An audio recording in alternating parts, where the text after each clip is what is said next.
Hello everyone, welcome to Psyche Simplified.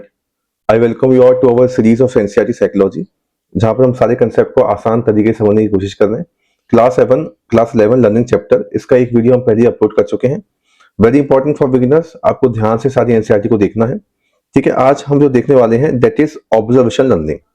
ठीक है, ये जो कंसेप्ट है ये हमें बंडूरा देते हैं। अभी तक हमने एक देखा क्लासिकल कंडीशनिंग और एक दूसरा देखा है हमने ऑपरेंट कंडीशनिंग।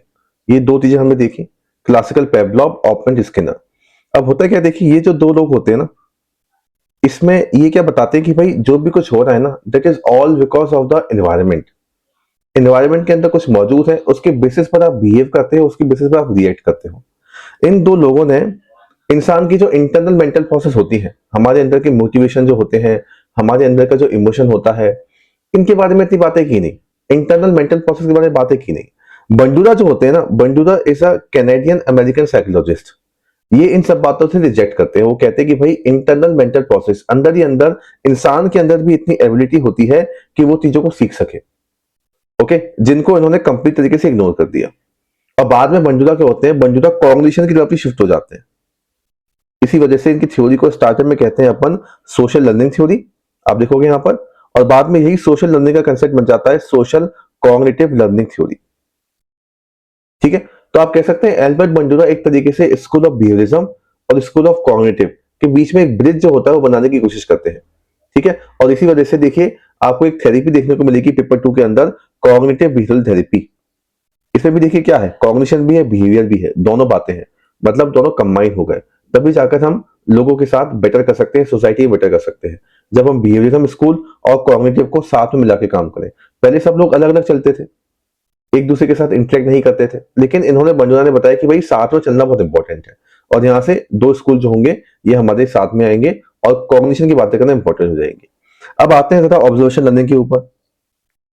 तो बंडूरा का कहना क्या था ना, कंसेप्ट होता है बहुत इंपॉर्टेंट साइकोलॉजी के अंदर, उसको हम बोलते हैं रेसिप्रोकल डिटर्मिनिज्म। ठीक है, तो ये क्या कहते हैं ना कि एक रेसिप्रोकल रिलेशनशिप होता है इंसानों का एनवायरनमेंट के साथ में। ठीक है, तो हमारा एनवायरनमेंट के साथ में एक रेसिप्रोकल रिलेशनशिप है। मतलब हम जो करेंगे उससे एनवायरनमेंट में इंपैक्ट आएगा, और एनवायरनमेंट में कुछ होगा तो उसकी वजह से हम पे भी इंपैक्ट आएगा। ये रेसिप्रोकल होता है। ठीक है, और उसी तरीके से जो भी हम देखेंगे ना उससे हम चीजों को ऑब्जर्व करेंगे। तो modelling is very important. Model किस तरीके के, मॉडल यानी कि जो इंसान बिहेवियर को परफॉर्म कर रहा है। जैसे हमारे घर में, बच्चों के घर में माँ बाप है, तो माँ बाप मॉडल है बच्चों के लिए। अगर वो पॉजिटिव बिहेव करेंगे तो बच्चे के अंदर भी अच्छी वैल्यूज आएंगी, अगर नेगेटिव करेंगे तो बच्चे के अंदर नेगेटिव वैल्यूज आएंगी। ऐसे ही आप देखो मूवीज जो होती है वहां पर लिखा होता है 18+ देख पाएंगे सिर्फ, इससे कम उम्र के नहीं देख सकते, क्योंकि बच्चा उन मूवीज को देखेगा तो उसके अंदर वॉयलेंट बिहेवियर निकल के आएगा। वैसे बिहेवियर वो इमिटेट करना स्टार्ट कर देगा, क्योंकि होता क्या है इस एज के अंदर बच्चों के इमोशंस बहुत हैवी होते हैं, लेकिन बच्चों का एक प्री फ्रंटल कॉर्टेक्स एरिया होता है ब्रेन के अंदर, वो सही तरीके से डेवलप हो नहीं पाता, which is responsible for reasoning, which is responsible for comprehension, समझने के लिए वो डेवलप हुआ नहीं है। तो इस वजह से अंडरस्टैंडिंग उनकी सही होगी नहीं, उनको लगेगा कि भाई ऐसे ही होता है, ऐसे ही काम करना है। ठीक है, मैं कंटेक्स्ट बता रहा हूँ। अभी जो धुरंधर 2 मूवी आई थी तो वहां पर आपको पता होगा एक जगह डिस्प्यूट हो गया था, वहां पर मना कर दिया था आने के लिए, तो that result to a lot of dispute. इसके लिए बंडूरा एक इंपॉर्टेंट एक्सपेरिमेंट भी करते हैं। उस एक्सपेरिमेंट को कहा जाता है बोबोडॉल एक्सपेरिमेंट, बोबोडॉल एक्सपेरिमेंट। ठीक है, अब इस एक्सपेरिमेंट में होता क्या है, देखिए कुछ मॉडल होंगे, अगेन मॉडल होंगे। ये टोटल करीब 72 बच्चों को लेते हैं इस एक्सपेरिमेंट के अंदर, जिसमें से 36 होते हैं लड़के और 36 होती हैं लड़कियां। तो मतलब ये एग्रेशन में जो जेंडर डिफरेंसेस होते हैं ना इनके बारे में भी बताते हैं। अब यहाँ पे क्या होगा, ये एग्रेसिव मॉडल है, कुछ बच्चे, ये बोबोडॉल है, मतलब पंच करोगे वापस वहीं की वहीं आ जाती है। तो कुछ बच्चे इस एग्रेसिव मॉडल को देखते हैं, कुछ बच्चे देखते हैं कि मॉडल यानी कि कुछ लोग दोनों जेंडर वाले, कुछ एडल्ट लड़के और लड़कियां इस बोबोडॉल को उसको पनिश कर रहे हैं, मार रहे हैं इसको। और कुछ बच्चे देखते हैं कि ये कुछ लड़के और लड़कियां बड़े एडल्ट इस बोबोडॉल को पनिश नहीं कर रहे हैं, इसके साथ खेल रहे हैं। अब फाइनली देखा ये गया कि जो बच्चे देखते हैं मॉडल को पनिश करते हुए बोबोडॉल को, उनके अंदर आ जाता है एग्रेशन बहुत ज्यादा। और कुछ बच्चे जो नहीं देखते उनके अंदर मॉडरेट या बहुत ही कम एग्रेशन रहता है, कोई दिक्कत नहीं आती। ठीक है, वो एग्रेशन थोड़ा बहुत इस वजह से आता है क्योंकि उनको भी खेलने को नहीं मिलता, बस इस वजह से। तो ये क्या हुआ, आपने जिस तरीके से देखा उस तरीके से आपके अंदर एक लर्निंग निकल के आती है। अब यहाँ पर इन्होंने जेंडर डिफरेंसेस भी बताया था इसके अंदर। ये बताते हैं कि जो बॉयज के अंदर उन्हें ज्यादा देखने को मिला फिजिकल एग्रेशन, जबकि लड़कियों के अंदर वर्बल एग्रेशन ज्यादा देखने को मिला। ये दोनों तरीके से मॉडल यहाँ पर बिहेव कर रहे थे। तो ये जेंडर डिफरेंसेस भी आपको देखने को मिलेगा। यहाँ से बाद में समझ में आ गई कि लर्निंग जो होती है वो ऑब्जर्वेशन से होती है। ठीक है, अगर आप एग्रेशन रहोगे, एग्रेसिव टेंडेंसीज दिखाओगे, तो एग्रेशन, पोलाइटनेस, सोशल स्किल्स, जितने भी आपके पर्सनैलिटी के ट्रेट्स होते हैं, they are all you are learning by watching others. Behaviour is shaped by observing consequences. ठीक है, अब इसीलिए में ही कभी कभी आपको एक शब्द और मिल जाएगा, उसको हम कहते हैं विकारियस लर्निंग। तो आपको कंफ्यूज नहीं होना, ये भी बहुत सिंपल सा कंसेप्ट है। देखिए, बच्चा या तो अपने माँ बाप को सीधा देखेगा और माँ बाप से सीखेगा। कभी कभी बच्चा क्या होता है, सीधा नहीं देखता, मतलब कुछ हो रहा होता है उससे भी सीख जाता है। मान लीजिए माँ बाप बच्चे के साथ में नहीं कर रहे हैं इंटरेक्ट, माँ बाप बच्चे के बड़े भाई के साथ में कर रहे हैं, और बड़े भाई को कुछ उसने किया है तो उसको पनिश किया जा रहा है। तो बच्चे को समझ में आ गया कि मेरे बड़े भाई को पनिश किया जा रहा है क्योंकि उसने ऐसा किया था, तो वहीं से वो सीख गया। तो बच्चे के साथ डायरेक्टली नहीं हुआ वो ऑब्जर्वेशन, किसी और को देखा, उसको कहते हैं अपन विकारियस लर्निंग। ठीक है, ये भी क्या है, एक तरीके की सोशल लर्निंग ही होती है। बहुत इंपॉर्टेंट फिनोमेना है बंडूरा का। साइकोलॉजी ऑफ मीडिया में भी आप इसको अप्लाई कर सकते हैं। हम कहते हैं कि बच्चों को वॉयलेंट मीडिया नहीं देखना चाहिए। हम कहते हैं ऑस्ट्रेलिया देश ने मीडिया को बैन कर दिया, तो बच्चे देखकर कंफ्यूज होते हैं, उनकी आइडेंटिटी सही तरीके से बन नहीं पाती, प्रीफ्रंटल कॉर्टेक्स डेवलप हुआ नहीं है, तो बैन कर दिया। ओके, तो very important theory in the context of learning, very important theory in the context of education और in the context of media psychology. Observation learning. Second concept पे आते हैं, दैट इज, अब जो होगा हमारा, अब हम कॉग्निटिव की तरफ आएंगे। ये आपका है कॉग्निटिव लर्निंग। ठीक है, तो मैंने आपको बताया बंडूरा के बाद में क्या होता है, मेंटल प्रोसेस की बात होना शुरू हो जाती है। सबसे मेजर फोर्स जो होती है शुरुआत में बिहेवियरिज्म और साइकोएनालिसिस होती है। Psychoanalysis is known as first force, behaviourism is known as second force. उसके बाद में फिर कॉग्निटिव निकल के आएगी। कॉग्निटिव साइकोलॉजी बोलती है कि भाई मेंटल प्रोसेस को पढ़ा ही नहीं आपने, मेंटल प्रोसेस को पढ़ना बहुत इंपॉर्टेंट है। ठीक है, तो कॉग्निटिव साइकोलॉजी बोलती है कि भाई फोकस करो मेंटल प्रोसेस के ऊपर, है ना, not just behaviour, mental process is also very important. तो शुरुआत में लोग क्या कर रहे थे, स्टिमुलस रिस्पॉन्स इसके ऊपर ज्यादा फोकस कर रहे थे, है ना, लेकिन ये पहली लर्निंग होती है जो बोलती है कि मेंटल प्रोसेस का होना ही बहुत इंपॉर्टेंट है। अब यहां से दो कंसेप्ट निकल के आते हैं हमारे पास, एक होता है इनसाइट लर्निंग, एक होता है लेटेंट लर्निंग। इनसाइट लर्निंग को हम कॉग्निटिव के अंदर ही पढ़ते हैं, इनसाइट लर्निंग को हम गेस्टाल्ट साइकोलॉजी के अंदर ही पढ़ते हैं, क्योंकि जिन्होंने दिया था इसको, कोहलर वाज अ गेस्टाल्टिस्ट। ठीक है, ये गेस्टाल्टिस्ट थे, मैक्स वर्थिमर, कोहलर, ये सारे गेस्टाल्ट होते हैं। इनसाइट लर्निंग के बारे में बताते हैं। ये क्या कहते हैं, लर्निंग जो होती है ना, वो ऐसा या बिहेवियर कुछ नहीं है, एकदम से आपको समझ में आएगा। आपने देखा होगा कभी आप किसी प्रॉब्लम को सॉल्व करते हैं, आपको समझ में नहीं आता, आप कुछ टाइम के लिए बैठ जाते हैं और फिर एकदम से आपकी बत्ती जलती है कि हाँ ऐसा हो गया, समझ में आ गया आपको। तो ये क्या हो गया, आपके मेंटल प्रोसेस के अंदर वो सारे एसोसिएशन एकदम से जुड़ गए और आपको एक इंसाइट आया, आपको एक नया सॉल्यूशन निकल के आया। ठीक है, तो आप you are understanding the relationship between different different kind of element, different kind of things. इसी वजह से एक सडन अंडरस्टैंडिंग होती है, एक इमीडिएट परफॉर्मेंस निकल के आता है। ये इनसाइट लर्निंग। ये क्यों हो पा रही है, क्योंकि आपकी मेंटल प्रोसेस काम कर रही है ना। इसके ऊपर इन्होंने एक बहुत इंपॉर्टेंट एक्सपेरिमेंट किया था, उस एक्सपेरिमेंट को कहते हैं अपन, चिंपांजीज के ऊपर किया गया था experiment, Kohler experiment on chimpanzees. जहां पर ये क्या होता है, चिंपांजीज कुछ होते हैं, ऊपर से बनाना उनको तोड़ना होता है, आसपास काफी सारे वुडन फ्लोर रखे हुए हैं, लकड़ियां रखी हुई हैं, ये तोड़ नहीं पाते बनाना को और थक के फिर बैठ जाते हैं। एकदम से इनको इंसाइट आता है कि भाई हम क्या करें, हम इन लकड़ियों को एक के ऊपर एक रखें और चल जाएं, हाइट बढ़ जाएगी हमारी, स्टिक भी होती है और उसको खींच लें। तो इंसाइट आया है। ठीक है, तो ये होती है। अब मैं आपको एक इंपॉर्टेंट बात बताता हूँ, बहुत ही मजेदार, क्यों ऐसा हुआ कि इन्होंने एक्सपेरिमेंट सिर्फ और सिर्फ चिंपांजीज के ऊपर किया। आप अगर वीडियो तब भी देखें तो मुझे बताइएगा कमेंट सेक्शन के अंदर। सारे एक्सपेरिमेंट होते हैं रैट के ऊपर, कैट के ऊपर, इन्होंने चिंपांजीज के ऊपर ही क्यों किया एक्सपेरिमेंट, मुझे बताइएगा कमेंट सेक्शन के अंदर। ठीक है, तो दिस इज इनसाइट लर्निंग। अब ऐसी देखिए एक और होती है लेटेंट लर्निंग। लेटेंट यानी कि छुपा हुआ, इसको बताया था हमारा टोलमैन ने। ठीक है, टोलमैन को हम कॉग्निटिव के अंदर ही काउंट करते हैं। वैसे टोलमैन की जो असली पहचान है, ये होती है पर्पसिव बिहेवियरिज्म। ठीक है, ये इनको बोला जाता है। अब टोलमैन क्या बोलते हैं कि लर्निंग विदाउट इमीडिएट परफॉर्मेंस, मतलब आपके अंदर छुपी हुई थी लर्निंग। जैसे मान लीजिए आप अपने घर से डेली ऑफिस जाते हैं, अपने घर से डेली कॉलेज जाते हैं। आप घर से ऑफिस जाते वक्त, घर से कॉलेज जाते वक्त आप बहुत चीजों को देखते होंगे, लेकिन आपको भी याद नहीं है, आपने ध्यान नहीं दिया उन बातों के ऊपर। लेकिन मान लीजिए एकदम से, मान लीजिए आप घर से ऑफिस जा रहे हैं, रास्ते में किसी का हो गया एक्सीडेंट, उसको हॉस्पिटल लेके जाना है, तो आपने तुरंत बता दिया कि हॉस्पिटल वहां पर है, लेकिन आप ऑफिस जा रहे थे, आपको ध्यान नहीं दिया, लेकिन एकदम से जब पूछा गया तो आपने बता दिया कि देखो हॉस्पिटल वहां पर है। क्यों? क्योंकि घर से ऑफिस, घर से कॉलेज जाते वक्त आपके दिमाग के अंदर एक कॉग्निटिव मैप फॉर्म हो चुका है पहले से ही। ठीक है, तो वो कॉग्निटिव मैप अभी तक छुपा हुआ था, लेटेंट था, जरूरत नहीं थी उसकी। जब जरूरत आई एकदम से निकला और आपने बता दिया। This is known as latent learning, hidden learning होती है इसको। ठीक है, ऐसे आप मान लीजिए फॉर एग्जाम्पल आप किसी मॉल में जाते हैं डेली। ओके, अब मॉल में जाते हैं तो आपको, आपने कभी ध्यान नहीं दिया कि भाई पार्ले जी के बिस्किट यहाँ पे होंगे, ये फिर ये चीज यहाँ पर होगी, लेकिन एकदम से आपको जरूरत थी, आपने बोला कि तुरंत वहां गए, आपने बिस्किट उठाया, आप घर आ गए। This is known as latent learning. ठीक है, इसके ऊपर भी एक्सपेरिमेंट होता है, रैट के ऊपर किया जाता है एक्सपेरिमेंट। ठीक है, इसको कहते हैं अपन मेज एक्सपेरिमेंट, इसके बारे में भी आप पढ़ सकते हैं। ठीक है, दिस इज लेटेंट लर्निंग। तो अभी तक हमने देखा ऑब्जर्वेशन, कॉग्निटिव के अंदर इंसाइट और लेटेंट, बस यही होती है इंपॉर्टेंट। इसके बाद जो होंगी वो बहुत आसान और बहुत ही छोटी टाइप ऑफ लर्निंग होती है, उनके पीछे कोई बड़े स्कॉलर नहीं है। एक आपको होता है वर्बल लर्निंग।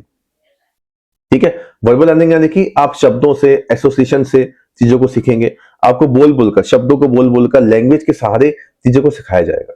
ठीक है, this is also very unique to humans, क्योंकि language is a very unique part of human.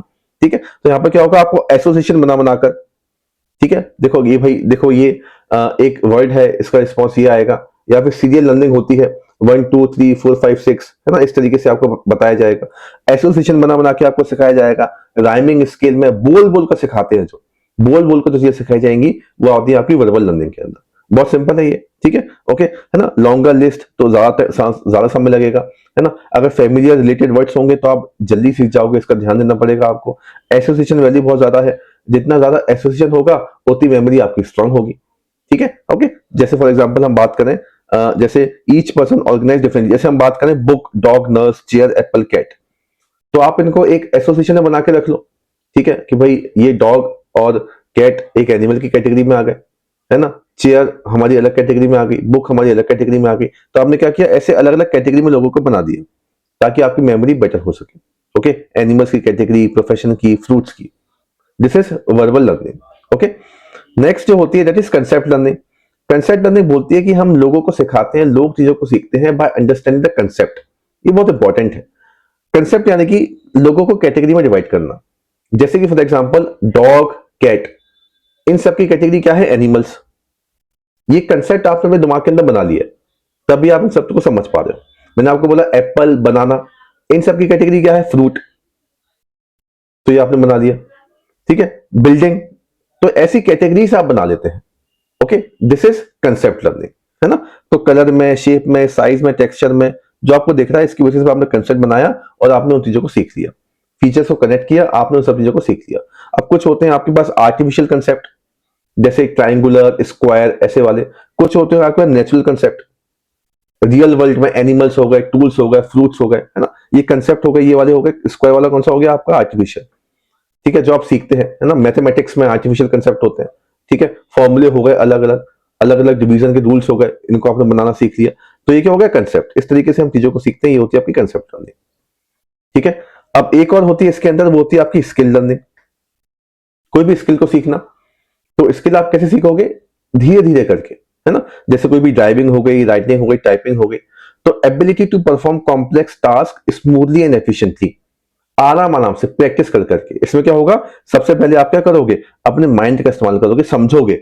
जैसे आपको ड्राइविंग सीखनी है किसी इंसान से, तो आप अपनी अटेंशन को पे करोगे, समझोगे कि वो इंसान क्या बोल रहा है। फिर आप एसोसिएशन बनाओगे। ठीक है, कि भाई ब्रेक यहाँ पे लगाना है, एक्सीलेटर इस तरीके से दबाना है, ब्रेक क्लच आपको यहाँ दबानी है। फिर आप खुद करने की कोशिश करोगे, और फाइनली जब आप सीख जाओगे तो आपका परफॉर्मेंस निकल के आएगा, आप उस चीज को इंप्रूव करोगे और बेटर परफॉर्म करोगे। ठीक है, जितनी ज्यादा प्रैक्टिस होगी उतनी गलतियां कम, उतनी एफिशिएंसी ज्यादा। इसी वजह से कहते हैं प्रैक्टिस मेक्स परफॉर्मेंस एफर्टलेस। ठीक है, तो ये आपकी क्या होती है, आपकी होती है स्किल लर्निंग, बहुत ही बेसिक है। ओके, तो ये हमने कुछ तरीके की लर्निंग की। ये होती है, एक और कंसेप्ट आपको देखने को मिलेगा, ट्रांसफर ऑफ लर्निंग। ये बहुत आसान है, किस तरीके से पास्ट लर्निंग इन्फ्लुएंस करती है हमारी न्यू लर्निंग को। इसको हम फॉरगेटिंग की थ्योरीज के अंदर भी पढ़ते हैं। एक थ्योरी है इंटरफेरेंस थ्योरी ऑफ फॉरगेटिंग, यह भी आएगा जब मैं आपको और बताऊंगा। होता क्या है, देखिए लर्निंग करते वक्त ना कभी कभी दिक्कतें भी आ जाती है। कभी कभी क्या होता है, पुरानी यादें नई यादों के साथ इंटरफेयर हो जाती है, कभी कभी नई यादें पुरानी यादों के साथ इंटरफेयर हो जाती है। ओके, फॉर एग्जाम्पल मान लीजिए आपने पहले से इंग्लिश को सीख रखा है, अब आप फ्रेंच सीख रहे हैं, तो फ्रेंच के शब्द आप जब भी बोलोगे ना, तो आप हो सकता है कभी कभी इंग्लिश के शब्द बोलना शुरू कर दो, और इसका उल्टा भी हो सकता है।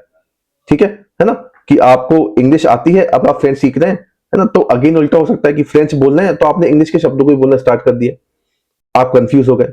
या फिर आप फ्रेंच नहीं सीख पा रहे क्योंकि आपने इंग्लिश सीखा है, या फ्रेंच सीखने की वजह से आप इंग्लिश भूल गए। ये इंटरफेरेंस होता रहता है। ठीक है, तो ये नेगेटिव ट्रांसफर होता है पास्ट लर्निंग जब इंटरफेयर करती है हमारे परफॉर्मेंस को। जब पास्ट लर्निंग हेल्प करेगी तब अच्छी बात है, कोई दिक्कत की बात नहीं है, लेकिन कभी कभी पास्ट लर्निंग इंटरफेयर भी करती है, जैसे यहाँ पर इंटरफेयर किया। तो ट्रांसफर ऑफ लर्निंग बहुत सही तरीके से होना बहुत इंपॉर्टेंट है। ट्रांसफर ऑफ लर्निंग इस तरीके से हो कि आपकी लर्निंग इंप्रूव हो, ना कि वो कम हो जाए। ठीक है, okay, this is very important कि किस तरीके से आप चीजों को ट्रांसफर कर रहे हैं, है ना। ठीक है, ओके। फैक्टर जो लर्निंग को बहुत बेटर बनाने की कोशिश करेंगे वो कौन कौन से होते हैं हमने कर लिए। आपका मोटिवेशन कितना है, reinforcement schedule, continuous, partial. Partial आप देंगे तो बेटर काम रहेगा। ठीक है, आप कितना प्रिपेयर करते हैं अपने आप को, ये भी बहुत इंपॉर्टेंट है। आपके अंदर मोटिवेशन कितना है, इंटेंसिक, एक्सटेंसिक, आपको मजा आ रहा है कि नहीं आ रहा उस चीज को सीखने के लिए। एक्सटेंसिव भी बहुत इंपॉर्टेंट है, आप ये भी सोचोगे कि भाई मुझे ये सीखने से कुछ रिवॉर्ड मिलेगा या नहीं मिलेगा, एग्जाम में पास होगा या नहीं होगा। ठीक है, तो लर्निंग के लिए सारे फैक्टर्स बहुत इंपॉर्टेंट हो जाते हैं, इन सबको डिस्कस कर चुके हैं। ठीक है, लास्ट जो आता है दैट इज लर्निंग डिसेबिलिटीज। ठीक है, ये एप्लीकेशन भी आप देख सकते हैं यहाँ पर नोट कर रखी है, कहाँ कहाँ पर हम इस्तेमाल कर सकते हैं लर्निंग की प्रिंसिपल्स को। डेफिनेटली बहुत आसान है, वर्क प्लेस में आप इस्तेमाल कीजिए। ठीक है, अगर आपको लोगों का बिहेवियर इंप्रूव करना है तो आप बताओ देखो ये बच्चा डेली क्लास में डेली जल्दी आता है एम्प्लॉय, तो आप भी उसको दिखाओ। स्किल सिखाने के लिए आप इस्तेमाल कर सकते हैं। ठीक है, टीचिंग में इस्तेमाल कर सकते हैं, बच्चों को स्किल सिखाने के लिए, सोशल लर्निंग, रीइंफोर्समेंट देके। तो वर्क में, एजुकेशन में, मेंटल हेल्थ में सब जगह इंपॉर्टेंट होता है। ये थ्योरी भी होती है, देखिए चार, सॉरी नॉट थ्योरी, थेरेपी, या पेपर 2 में देखने को मिलेंगी आपको। ठीक है, डिसेंसिटाइजेशन एक थेरेपी होती है जहां पर ना फोबिया को हटाने की कोशिश करते हैं। मैंने आपको बताया था एल्कोहल जो रिहेब सेंटर्स होते हैं वहां पे यूज होता है, based upon the principle of classical conditioning. Flooding होती है एक तरीके की aversion therapy, flooding, direct exposure. ठीक है, इसको अब इतना नहीं किया जाता। Aversion therapy, break habit, habit को तोड़ने के लिए, जैसे एल्कोहल में कुछ ऐसा सब्सटेंस डाल दिया कि आपको नौशिया या वॉमिटिंग आना शुरू हो जाएगा, तो वॉमिटिंग वो जो हैबिट है वो टूट गई। बायो फीडबैक, आपके रिस्पॉन्सेस को कंट्रोल करने के लिए आपने देखा होगा स्पोर्ट्स पर्सन अपने हाथों में लगाते हैं। ठीक है, ताकि देख सके कि उनके रिस्पॉन्स, उनकी हार्ट बीट, उनके सेंसेशन किस तरीके के निकल के आ रहे हैं, है ना। पेरेंटिंग में भी आप इसको अप्लाई कर सकते हैं, सब जगह आप इसको अप्लाई कर सकते हैं। ठीक है, लास्ट जो चीज आएगी दैट इज लर्निंग डिसेबिलिटीज। अब इसके बारे में यहाँ पे दे रखा है, लर्निंग डिसेबिलिटीज को हम जनरली पेपर 2 एजुकेशन साइकोलॉजी में पढ़ते हैं। ठीक है, difficulty in acquiring academic and cognitive skills. आप ध्यान रखिएगा, learning disabilities is not related to intelligence. हमारे ब्रेन के कुछ एरिया का प्रोसेसिंग इश्यूज हो जाता है जिसकी वजह से लर्निंग एबिलिटीज हो जाती हैं। ठीक है, तो कुछ लोग इंटेलिजेंस से रिलेटेड नहीं है, ये ब्रेन का कुछ एरिया जिसकी वजह से स्पेसिफिक कुछ काम आप नहीं कर पाते हो, that is learning disabilities. Difficulty could be there in the context of reading, writing, speaking. ठीक है, तो सेंट्रल नर्वस सिस्टम फंक्शनिंग और ब्रेन के अंदर जो कनेक्टिविटी होगी वो आपकी ब्रेक हो जाएगी, आप रीडिंग राइटिंग नहीं कर पाओगे, डिसलेक्सिया हो गया, डिसग्राफिया हो गया, ठीक है, डिसकैलकुलिया हो गया, attention deficit hyper active disorder हो गया। इस तरीके के कुछ आपको लैंग्वेज डिसेबिलिटीज देखने को मिलेंगी। ठीक है, ओके, लिसनिंग डिफिकल्टीज हो गई, सोशल मिस जजमेंट हो गया, परसेप्चुअल एरर्स होती हैं, कुछ लोग बहुत ज्यादा हाइपर एक्टिव होते हैं, ADHD. Okay, so it is not a lack of intelligence. ठीक है, different way of processing information. ठीक है, तो इसके लिए टीचर का सही होना बहुत इंपॉर्टेंट है। इंटरवेंशन समझना बहुत इंपॉर्टेंट है। जब तक पता नहीं चलेगा कि भाई प्रॉब्लम क्या है, आप सॉल्व कैसे करोगे उसको। आप देखो कि तारे जमीन पर पता ही नहीं था बच्चे को क्या है, डिसलेक्सिया, वो तो आमिर खान ने बता दिया, फिर बाद में बात समझ में आई, लेकिन वो पेंटिंग में बहुत अच्छा था। तो इंटेलिजेंस सिर्फ इस बात पर निर्भर नहीं करती ना कि भाई आपका आईक्यू कितना है, इंटेलिजेंस तो बहुत बातों पर निर्भर करती है, musical, spatial, lot of things are there. ठीक है, तो this is about the learning disabilities. तो इस तरीके से हमने ये पोर्शन देखा लर्निंग का। ठीक है, आई होप आपको समझ में आया होगा। अब इन्हीं टॉपिक को आप with the help of experiment और डिटेल में समझना चाहते हैं तो आप हमारा ये कोर्स देख सकते हैं। ठीक है, this course is perfect for the students who are preparing for psychology optional in the UPSC exam. अगर आप यूजीसी नेट की तैयारी करते हैं तो वहां पर भी आप इसको रेफर कर सकते हैं। हम 11 मई से ये बैच स्टार्ट करने वाले हैं। ठीक है, तो आप जुड़िए हमारे साथ में। कोई अगर आपके डाउट है तो आप इस नंबर पे हमें कनेक्ट कर सकते हैं। Thank you very much.